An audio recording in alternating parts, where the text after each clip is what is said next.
Hello and welcome back to A Better World. This is your host, Mitchell J. Rabin, and we're very glad you're joining us again today. We are on location in Gilroy, California at Green Ray Technologies lab, where a lot of really good things are brewing. Things in the domain of the latest and perhaps the most important kind of work that this planet needs at this point, which is the area of green technology. We are seated with the inventor, Ray Caamano, who we've actually had on the show several times before in regard to another invention of his having to do with what you could call the inner environment, the ICAP release meter. Well, today we are going to be focusing on the outer environment and the kind of work that he's been doing.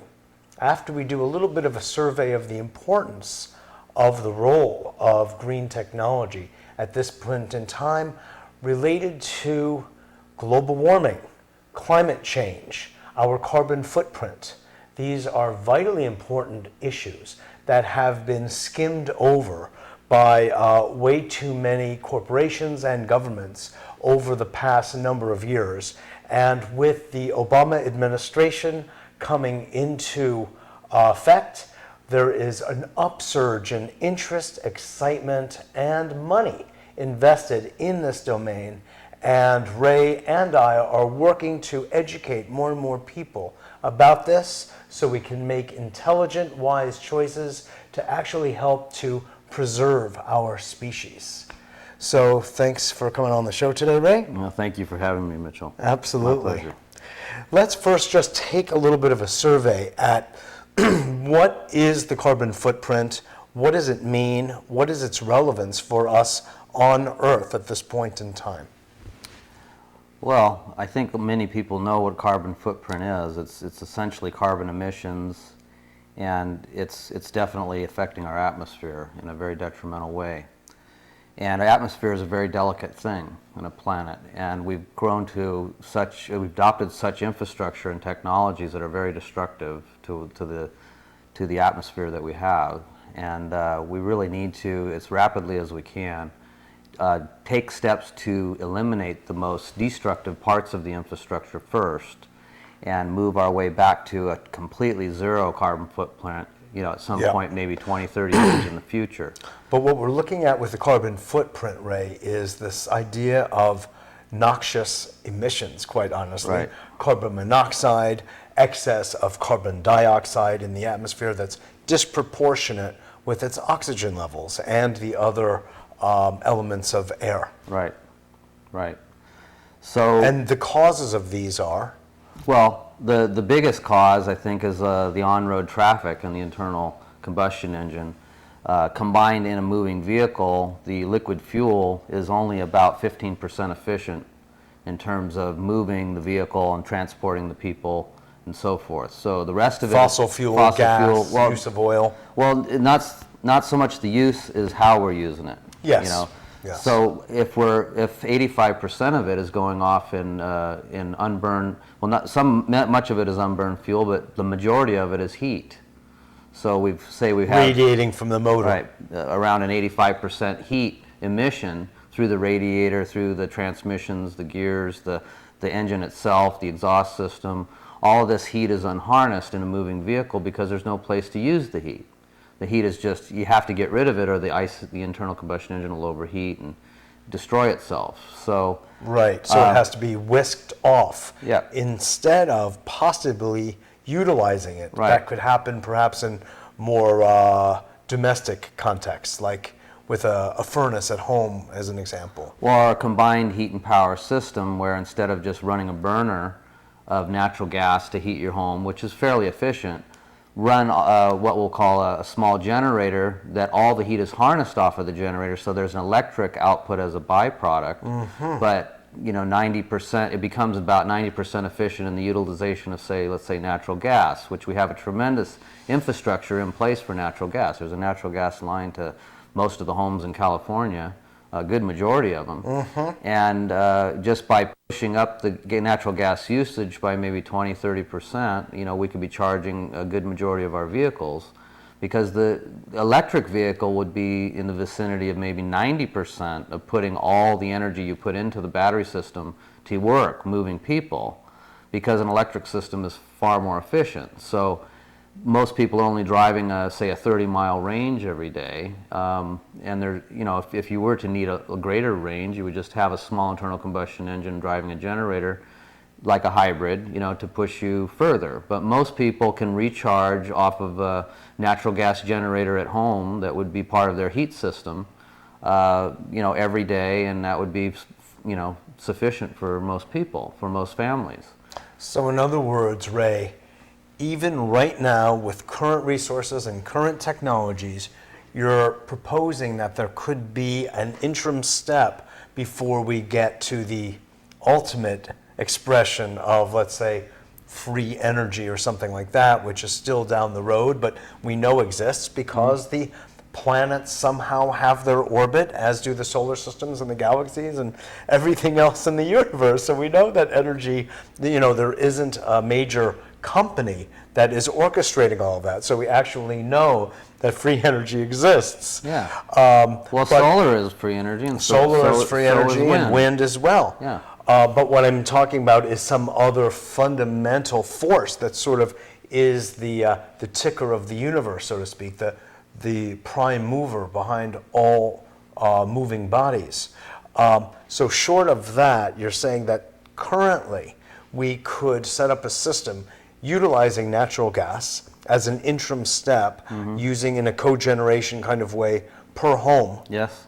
And also using wind, also using solar, and maybe this is a moment to bring up your wonderful new invention, which I like referring to as a cool motor, because unlike anything you've seen before, this runs cool. It is heatless, it is frictionless. And why don't you explain a little bit about what it is and the breakthrough technology that you've come up with? Well, electric motors consume, this is an electric motor, but with very advanced materials. Now, electric motors consume anywhere between 60% to 80% of all the electrical energy generated. And 98% of all the electrical generated is generated by electric generators. So it's all motor generators. They're all essentially the same device, except one is being driven by mechanical power and then turned into electrical power, and then the motor consumes electrical power and turns it into mechanical power. And that's how we move energy, and since the turn of the century, since Nikola Tesla's invention of the polyphase system, it's exactly what we've been doing, and that's what the Industrial Revolution was based on, was Tesla's inventions of the polyphase system, generators, alternating current to move the electricity long distances, and then a way to utilize it at the factory, at the home, to free mankind from work. You know, all the work's being done by electric motors. That's why such a massive amount of energy is going into electric motors. And most people don't think about it because they quietly are moving industry forward on a daily, moving our entire society 24/7 every day. Yeah, something. These motors are running, freeing mankind from behind work. the scenes, so to speak. Exactly. Now that energy is more than all the on-road traffic burns. You know, you look at all the vehicles moving around burning fossil fuels. That amount of energy is more than all the on-road traffic burns. So what we need to do is we need to take the inefficiencies out of our entire system, and the biggest inefficiencies exist right now burning fossil fuels, you know, to move vehicles. So what we've done here is come up with a motor that implements some of the latest breakthroughs in materials science, materials technology, because electric motors have been around for over 100 years. Sure. But the materials, even the materials in use today, are the exact same materials that were built, these machines, from the very beginning, 100 years ago. And it's interesting, you mentioned Tesla, and most people don't realize that Tesla is the inventor of the induction motor. Yes. And so between that and alternating current, his inventions actually run the 20th century industrial age. Absolutely. And most people actually think it's the work of Thomas Edison, whose inventions have been generating the 20th century. Now, Thomas Edison was an advocate of direct current, and Direct current is the system that you utilize on your automobile. You cannot transmit electricity long distances with direct current, at least at that time. Today, now they have high voltage DC that they transmit on the grid, but that is only as a result of being able to step the voltages up through alternating current. So without alternating current as a foundational technology, there would never have been. The first power station in the United States was at Niagara Falls, which was funded by J.P. Morgan. Well, it was funded by J.P. Morgan, and it was Westinghouse technology that was. It was basically Tesla's technology licensed by Westinghouse, and it lit the city of Buffalo as soon as it was online. And then a year later, they ran a transmission line into New York City. So that was the first, demonstration of a functional generated where there's a power source transmitted into a big city system that was extremely successful. And then that was replicated from east of the United States across to the west. And during the days of the New Deal, the 30s coming out of the Depression, massive public works projects were instituted, like the Grand Coulee Dam, the Hoover Dam. These were the basic infrastructure to provide cheap and inexpensive, and at that time, hydropower, which was very little impact to the environment, into the cities, and that made America a world power because everything is human energy combined with electrical energy. Everything we produce, everything that we know. That's such an important point, right? That most people don't really take the time to cognize the true importance of electricity in politics, in control, in power, and in moving entire society forward and running it just for its own maintenance, for sure. Right. The other point that comes through with all of this is that he who owns most writes history. Because otherwise, Tesla, who did die penniless, unfortunately, was rich, of course, at various points in his life, but was never recognized historically as being the giant and genius that he really was. And what's interesting is that now, this is in effect, based on material science, an improvement on an upgrade, if you will, from the induction motor, what you have come up with. Right. Walk us through it. Well, if you will. The motors are really simple. I mean, they're very, very simple. They're electromagnetic principle, and they only have a few different components in them. One is copper wire. Most people know what copper wire is. And the other component is silicon steel, or the laminations that the motor is made out of, that the copper wire is wound on. So essentially these two things, shaped and formed in different ways, become, these electromagnetic motors or devices. Well, and also transformers also contain this silicon steel. So as a part of a system, the silicon steel was the only thing available at the turn of the century. So that really became, it can only move so many times a second with a pulsing magnetic field. So 60 cycles a second is as fast as it can go without having losses that are too high to deploy a massive system. So Tesla set that number at 60 cycles through tremendous experimentation, and even the Westinghouse engineers wanted to push it higher to 100, but they experimented with that for about a year until they finally concluded that Tesla was right and they were going to deploy it at 60. And then, of course, Europe adopted a 50-cycle standard. But that standard just to be different, or I'm not sure exactly why they dropped it by 10 hertz, but maybe it's just for that reason. Who knows? But so that was done because of the losses that are in silicon steel. So if that loss could be removed out of a motor, very interesting and potentially civilization-changing things can happen. And that has happened. It did happen in the 70s with a material called amorphous metal. And amorphous metal was a metal that was it's basically the same core components, but it's rapidly quenched at 1,000,000 degrees per second, the metal, and it freezes it in a state which is called amorphous. So it has a loss characteristic that's 10 times lower than the silicon steel. And it was originally deployed in transformers. So it doesn't conduct heat, for one, and it doesn't conduct a magnetic charge. Well, it doesn't hold a magnetic charge, it doesn't have any kind of magnetic residue, so Right. you can touch it on a magnet and it won't pick up any iron filings. It's just because it drops the magnetic field because all the molecules are unorganized. Right, they're incoherent, Right. so they have no set magnetic domains Right. that would hold a magnetic charge. Right. It's the far spectrum opposite of a permanent magnet. Permanent magnet is extremely aligned domains, so it has magnetism to it. Yes. But what you want to interact with that permanent magnet is a metal like that. And a piece of it, for our viewers to see is it's like this. It's very interesting. It's a Sure. cross between metal and glass. It looks like videotape. Yeah, but Almost. this is what you would be wonderful to make motors out of. Now, when you look at this stuff, it's a lot different than silicon steel. Silicon steel is quite a bit thicker per sheet. Sure. 14 times thicker. That's only 1 mil, so that's only 1/1000th of an inch. And it's very hard. It's a 880 on the Vickers hardness scale, which So it's it acts, kind of like it a has glass. the metallic Yeah, glass is and hard. glass, right, exactly. So if you were to stamp it and build motors the way they conventionally build motors, it's a futile experiment.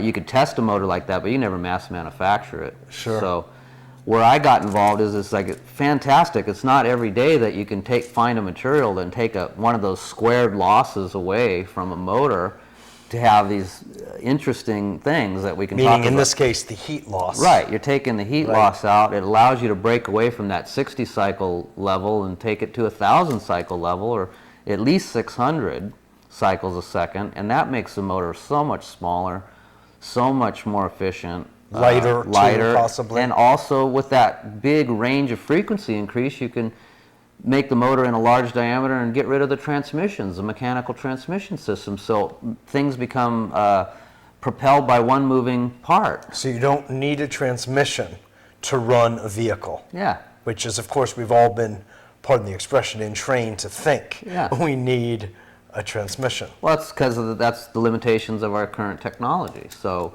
transmissions are used to transform mechanical power levels, torque and speed, because the range of motors today is limited in this box of certain amount of speed and power available.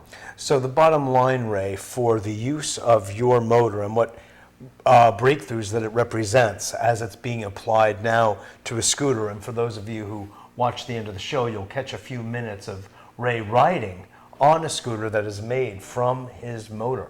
It runs as one moving part. Right. The motor affixes to the wheel. Yep. It has no transmission. Yep. It runs quiet. It uses no fossil fuel at all. It's an electric vehicle, but because it runs cool as a cool motor and has no friction, it essentially increases the efficiency and the length of the battery, the time of the battery's usefulness. Right. And the amount of cycles that you can get out of them before they need to be replaced. Right. It's extraordinary. I mean, this is a breakthrough in thinking, first of all. I mean, just to conceive of a motor that runs cool instead of hot. Everybody, in fact, if a motor isn't hot, one doesn't think it's working. Right. So this is an inversion, but a complete inversion of the thinking and the paradigm of a motor. Well, anytime you have heat, you have inefficiencies. But You know, yes, so but we've anytime- grown so right. accustomed to those inefficiencies, we Right. don't think of them. Well, they're Typically. a tremendous human and environmental cost, these inefficiencies. Yes. If I like to say this sometimes, if you could take a thermal camera over the United States and see where all the heat leaks are, they're human energy leaks as well, Yeah, because definitely. every human being is working hard to keep bailing the water out of the boat. As long as we have energy leaks, people have to work to pay for energy to these are inefficiencies, to fill the leaks. Plus, the environment is paying the cost. If we don't have any heat leaking anywhere, we don't have any environmental problems. Isn't that interesting? If we don't have those environmental problems, then we don't have the issue of the CO2 emissions, and we don't have what the human contribution is to climate change and global Right. warming. And the most massive place to eliminate these losses is the movement of all the on-road traffic to electric propulsion, with this type of propulsion system. First of all, this type of propulsion system will pick up another, or eliminate another one of the 12% losses just in transmissions, which all electric vehicles are using too. So you take that out and add it, that's a massive amount of energy saved. So what happens is we move all of our cars or on-road traffic to electric, and eventually we will have no leaks. We will be, eliminating that 85% loss of energy, for every gallon of liquid fuel burned. It's not so bad to burn a fuel, a gaseous fuel or liquid fuel, if you're actually harnessing all the heat off of it. Sure. Because then it's 85% more efficient. Now that's a transition between fossil fuels, natural gas, eventually towards a completely emission-free civilization. Exactly. Which is then, because it's going to take us, 5 to 10 years to get enough wind, solar infrastructure to be a significant part of our whole energy picture. And then, Many years ago, I was part of a whole movement and company that I started, which used magnetic fields, but a monopole kind of technology that would be affixed to a fuel line, which would change the molecular structure of the fuel and its ability to bond with the oxygen, so that the carbon would get burned as well as the hydrogen. So you end up with very low emissions, and you get more bang for the fuel that is in it. But that also ultimately still relies on fossil fuel being in circulation, which means drilling into the skin, if you will, of Mother Nature, and pulling it out, and then refining it, and going through the entire process of refinery, of transportation. And I don't think people really digest, Ray, how costly this is on every single level, and that our entire geopolitics is based on, national security is based on this one substance that we actually don't even need. Is that a fair comment to make? Well, we won't need it when we change our infrastructure. Our infrastructure right now is designed to consume tons of it. That I know. Yeah. But you're right. We will get there. So. Exactly. We will. Well, it's with the help of technology such as you have come up with. In our last minute, before we show some footage of you talking about and riding the scooter, this motor has application to any number of places where there are motors, correct? Yeah. Could you just share with us a little bit about that? Well, the first place we're applying it is in transportation to get the most efficient electric propulsion system available before we implement it on a mass scale.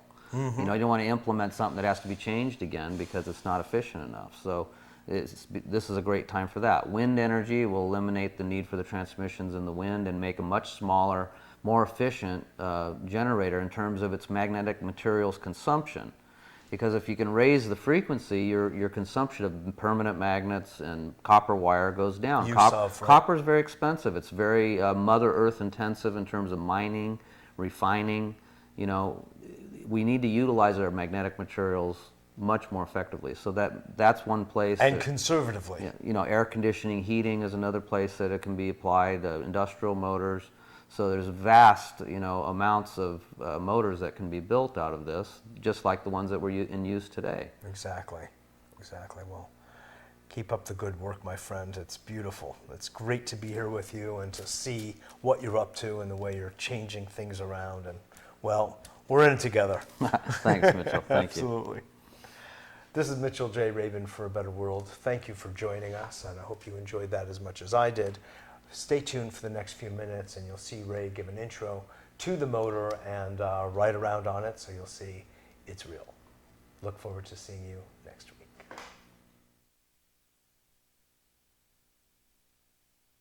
Hi, I'm Ray Caamano, and just wanted to give a guided tour of the scooter prototype that incorporates the motor technology that I've been working on since 1986. First patents were filed on this technology in 1996, and what it essentially is it's a way to economically make motors out of what we call thin film soft magnetic materials. Now, these materials have been around since the 70s, and they are 10 times more efficient than what motors still currently use today, and they are a direct replacement for the magnetic cores of the motors.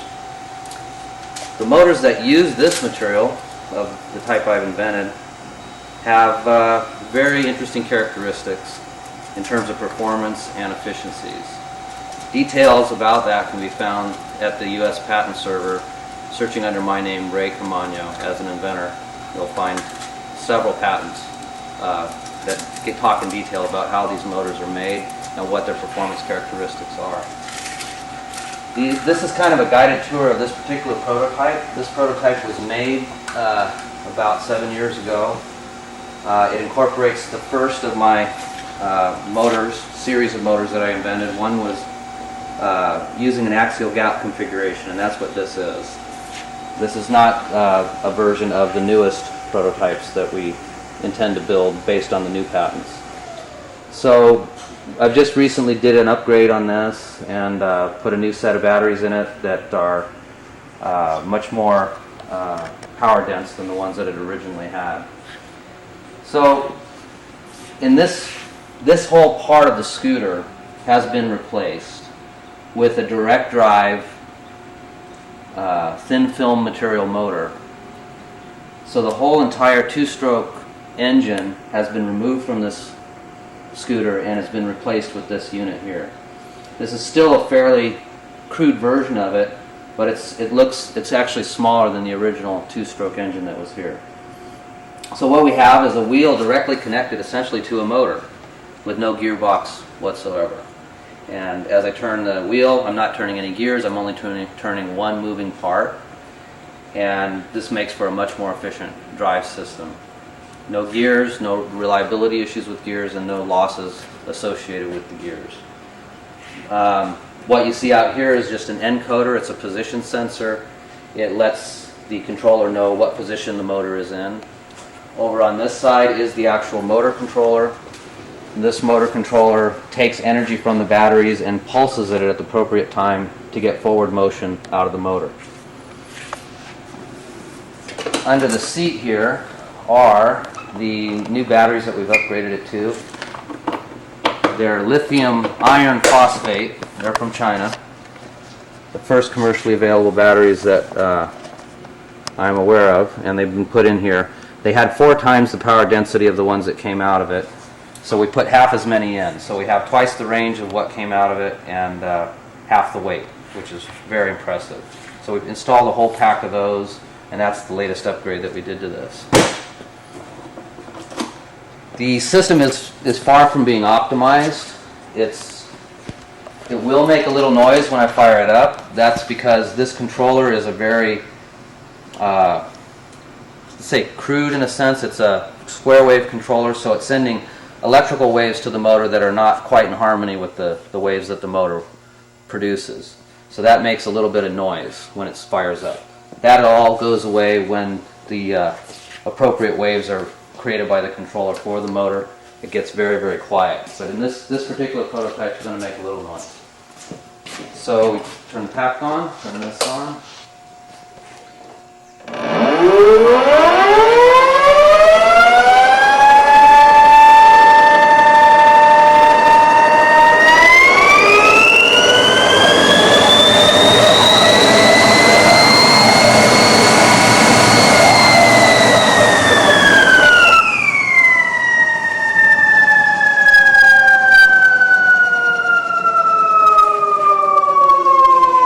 And again, some of the magnetic characteristics of the motor are not optimized either, and there could be a lot more done to make it absolutely silent if one chooses to have it that way.